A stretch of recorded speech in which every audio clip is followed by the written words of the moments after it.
Então, Raquel possui graduações em psicologia pela Faculdade do Sul, em comunicação social, rádio e TV pela Universidade Estadual de Santa Cruz, também pela UESC, Ciências Econômicas, pós-graduada em saúde mental, neuropsicologia e terapia familiar. Formação em psicanálise pela Sociedade Brasileira de Psicanálise, em intenção e extensão. Como cineasta, dirigiu os seguintes documentários: Nos Trilhos do Tempo, Itabuna, 100 anos, a história contada, Ferradas, Um Berço Amado, Pecado Perdoado, Onde Plantam uma Canção, Cacau para Sempre, Nádia e Valdomiro Volta para Casa. Isso entre 2009 e 2014. Foi premiada no concurso Metamorfoses do Cacau, promovido pelo Goethe Instituto de Salvador, pelo filme Pecado Perdoado, e recebeu honra ao mérito no concurso de fotografia Olhares da Cidade da Fundação Itabunense de Cultura e Cidadania. No teatro, produziu A Paixão de Cristo em cordel e foi diretora da peça Enfant Terrible, o Cinza.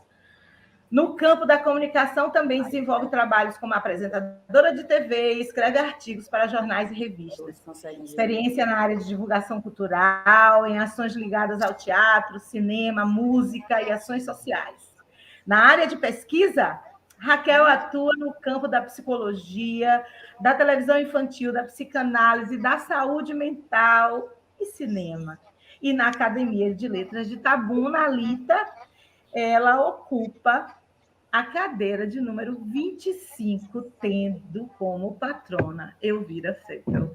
Antes de passar a palavra, só quero saudar a Margarida Fael, que entrou na nossa sala aqui agora também, na nossa tela, na sala já estava, entrou aqui na nossa tela, que na sequência, né, assim que Raquel terminar a sua exposição, vai também nos brindar com sua fala. Em seguida, Thaís.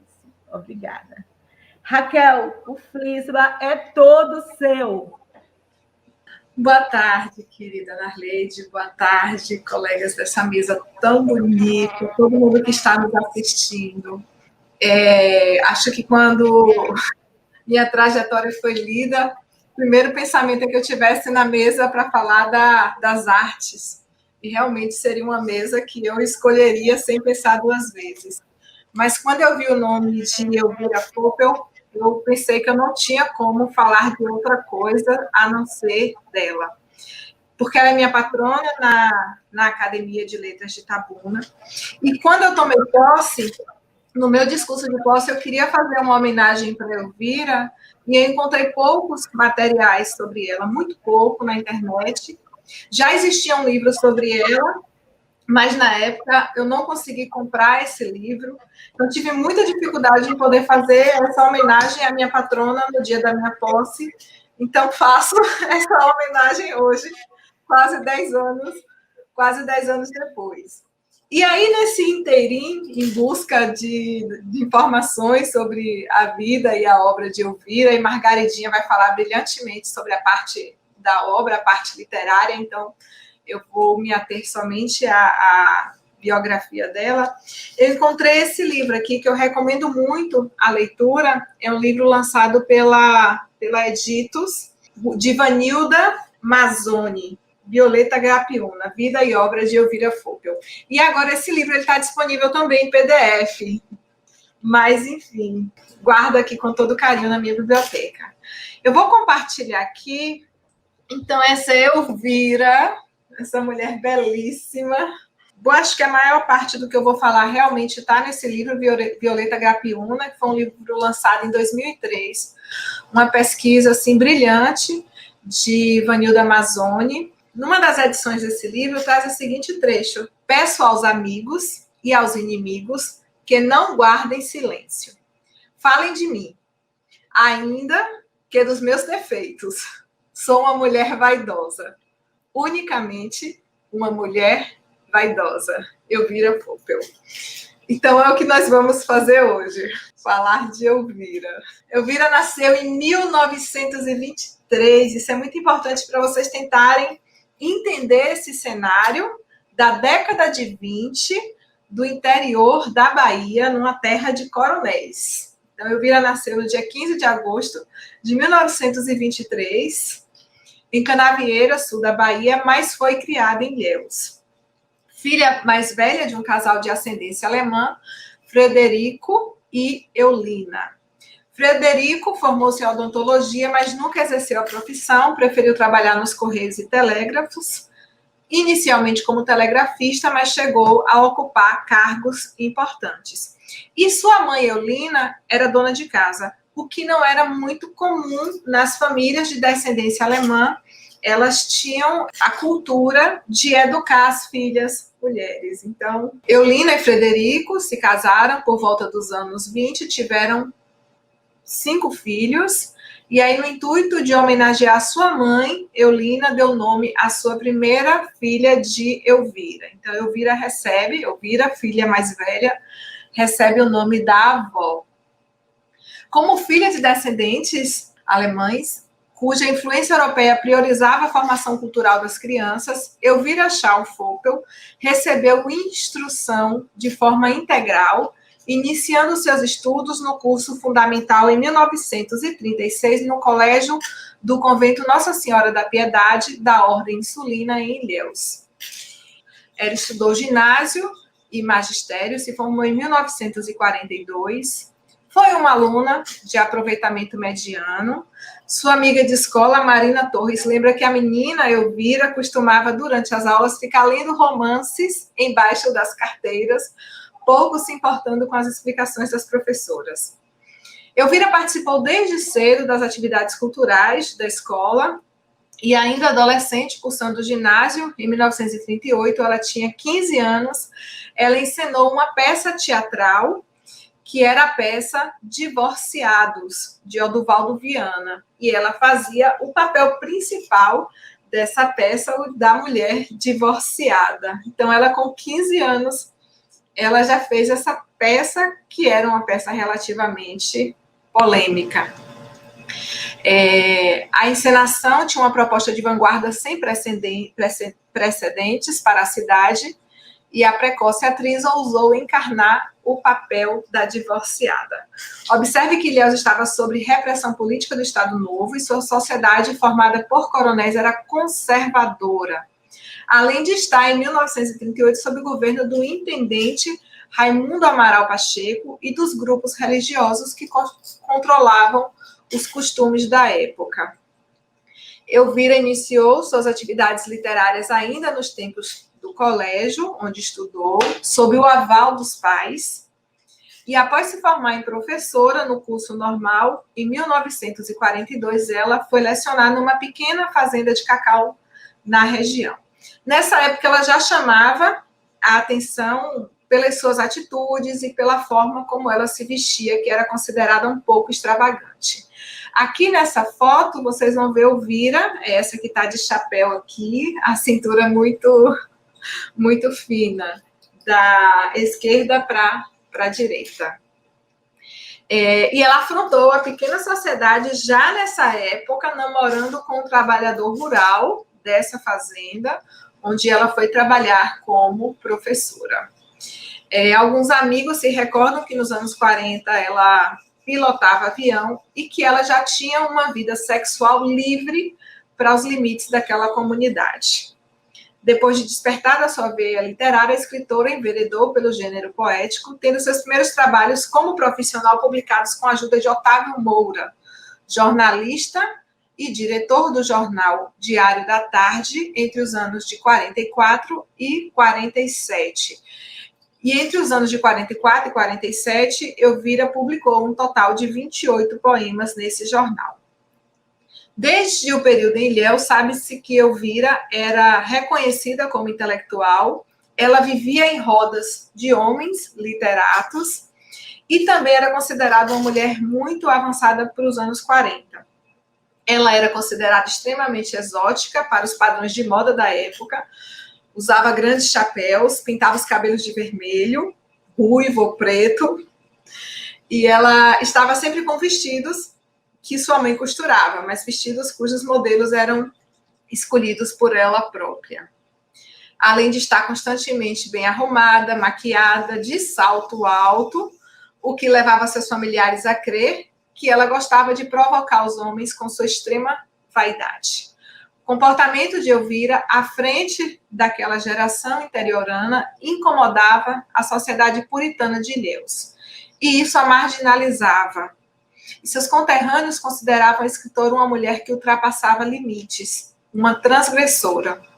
Numa visão mais generalizada, a escritora tinha aquilo que o senso comum costuma chamar de personalidade forte ou maldita. Uma mulher difícil de ser domada quando a gente pensa que a sociedade queria aquela mulher passiva, recatada, ingênua, que vivia para o marido, para casa, para os filhos, né? Cuja profissão, no máximo, era ser professora.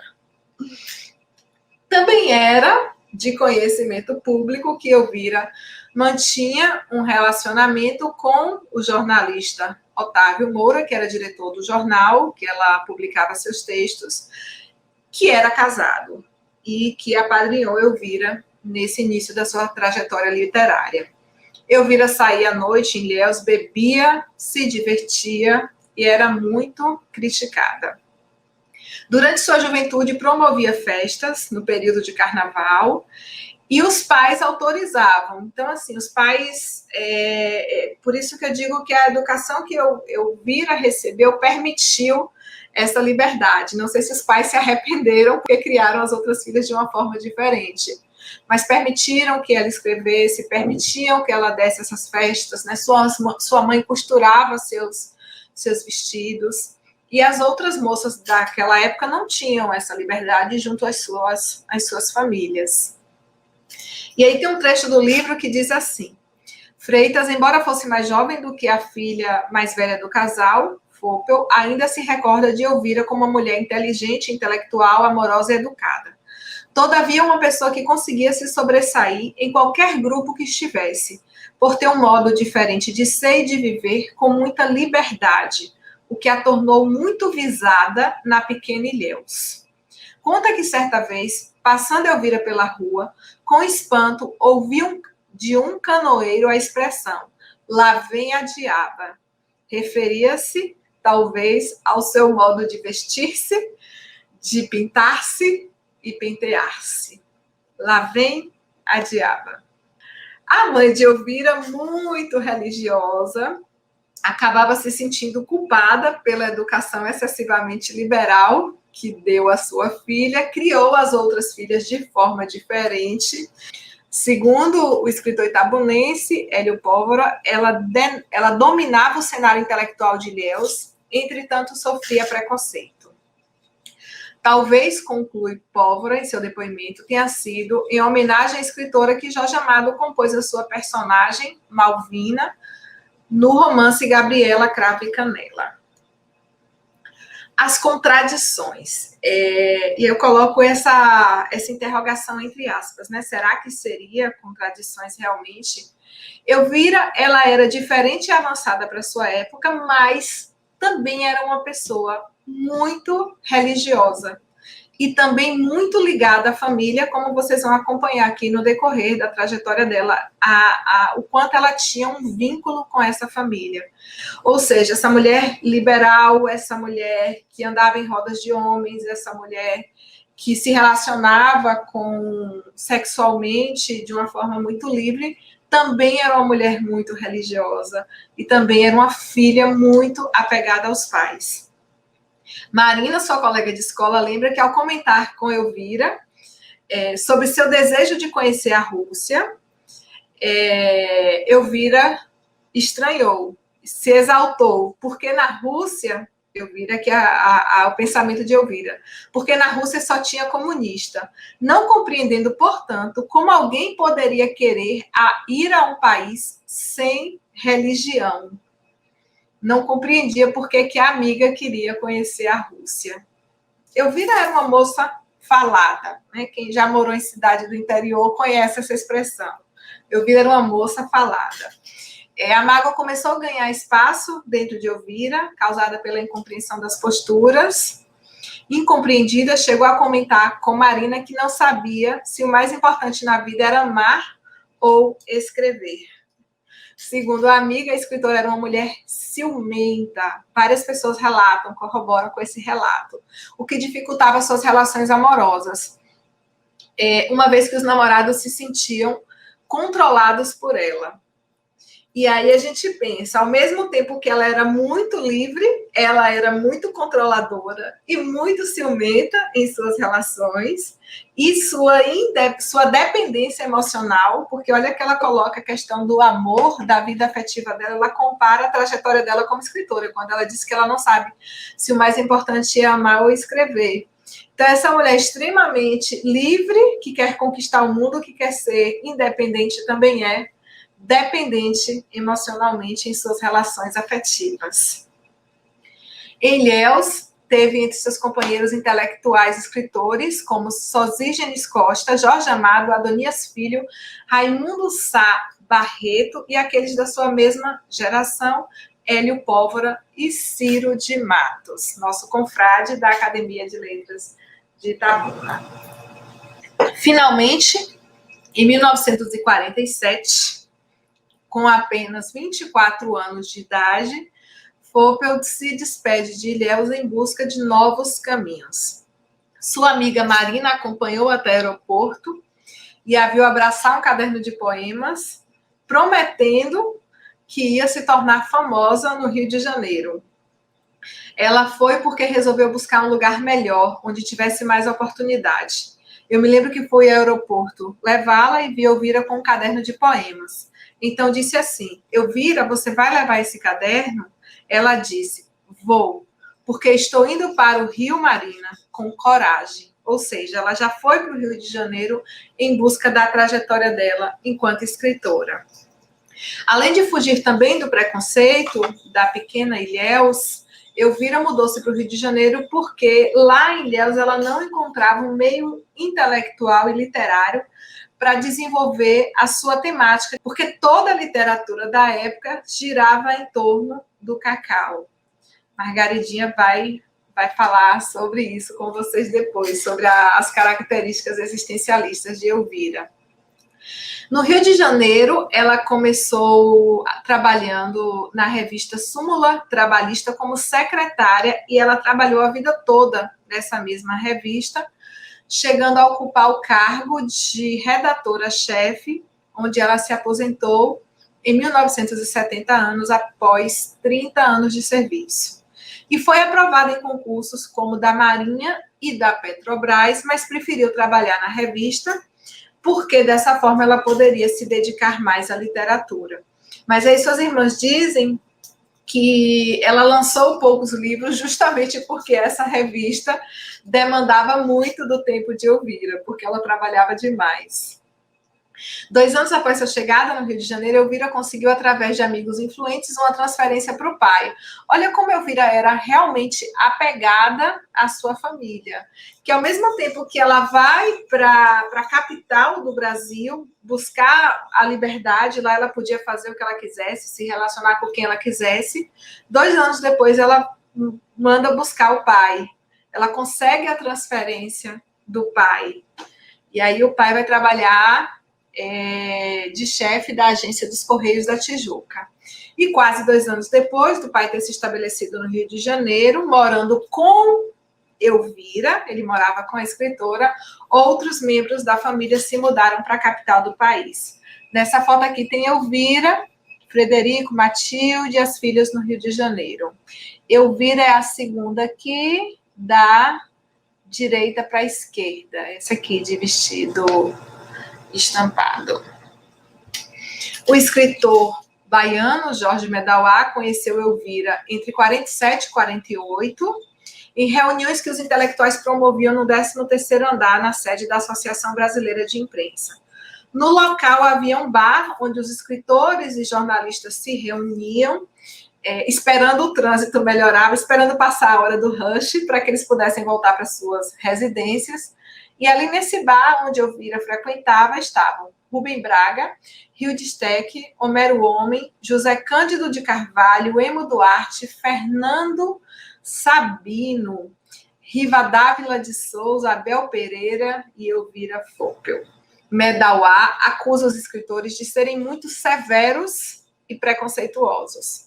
E aí é uma reflexão que a gente faz, que no próprio meio artístico a gente encontra essa atitude preconceituosa. Então, diversas mulheres que se enveredaram por essas trajetórias que eram ocupadas principalmente por homens e enfrentaram essas dificuldades desse próprio grupo artístico, desse próprio grupo de pensadores, de pessoas que teoricamente teriam que ter uma cabeça mais aberta, enfim. E aí ele disse que ela encontrava preconceito entre os próprios escritores. Eles não davam muita importância aos textos da autora e nem a nenhum outro escrito de mulheres. Não era uma coisa só com Elvira. Era com escritos de mulheres. Apenas tinha 2 exceções, que eram Cecília Meirelles e Clarice Lispector, porque estas já eram famosas, mas, em geral, eles não davam muita importância aos textos das escritoras. Ou seja, era uma boa companhia para o bar, para conversar, mas não para reconhecer o mérito literário das mulheres. Jorge Medawar conviveu bastante com Elvira, se lembra dela como uma pessoa inteligente, estimada, querida, bonita, incapaz de destratar alguém, embora fosse humilhada pelo machismo dos jornalistas da época. Ou seja, ela sai de Ilhéus para fugir desse machismo e ela encontra também esse machismo no Rio de Janeiro. Por todas as dificuldades em permanecer no meio intelectual, Medawar percebeu que ela começou a tender à depressão. Para ele usa a palavra desvio de comportamento, porque diz que ela tinha um sorriso que nunca saía dos seus lábios e que esse sorriso era uma forma de disfarçar sua tristeza, justificada pela angústia do tempo, mal do século. E aí, gente, eu não vou ter tempo para fazer a leitura dessa matéria, que eu achei esse jornal de 1955. Eu não vou ter tempo de ler aqui durante a apresentação, mas na hora das perguntas, se vocês tiverem interesse, eu posso fazer a leitura. É uma notícia de um assassinato, morto bancário, quando reagia a um assaltante.